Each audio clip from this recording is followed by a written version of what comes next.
வணக்கம். அதாவது தென்காசி மாவட்டத்தின் கோடை வெயிலின் தாக்கம் சுட்டெரித்து கொண்டிருக்கும் நிலையில் மாவட்டத்தில் சாலையில் உள்ள நடந்து செல்பவர்கள் இருசக்கர வாகன ஓட்டிகள் வெயிலின் தாக்கத்தால் சிரமப்பட்டு வருகின்றனர். இதனால் பொதுமக்கள் வெயிலில் இருந்து இளைப்பாறும் வகையில் தர்பூசணி பழத்தை அதிகமாக நாடி வருகின்றனர். இந்த வகையில் தென்காசி நகர்ப்பகுதிகளில் கடையனூர், புளியங்குடி தேசிய நெடுஞ்சாலையில் பெரும்பாலான கடைகளில் தர்பூசணி பழம் அதிகமாகவே காணப்பட்டு செயல்படுகிறது. இது 1 கிலோ தர்பூசணி பழம் 25 முதல் விற்பனை செய்யப்பட்டு வருகிறது. மேலும் கடைகளில் வெட்டி ஒவ்வொரு துண்டுகளாக விற்பனை செய்யப்பட்டு வருகிறது. 10 ரூபாய் வரை விற்பனை செய்யப்படுகிறது.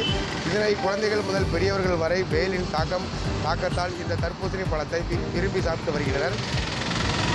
இந்த வெயிலின் வகையில் வெயிலின் காரணமாக தர்பூசணி பழங்கள் விற்பனை களைகட்டு காணப்படுகிறது என்பது குறிப்பிடத்தக்கது. எம்நாடு செய்திகளுக்காக தென்காசி மாவட்ட செய்தியாளர் ராஜா. பாதகம் செய்பவரை கண்டால் நாம் பயங்கொள்ளலாகாது பாப்பா, மோதி மிதித்து விடு பாப்பா, அவர் முகத்தில் உமிழ்ந்து விடு பாப்பா. அண்மை செய்திகளை உடனுக்குடன் தெரிந்து கொள்ள இணைந்திருங்கள் எம்நாடு தொலைக்காட்சியுடன்.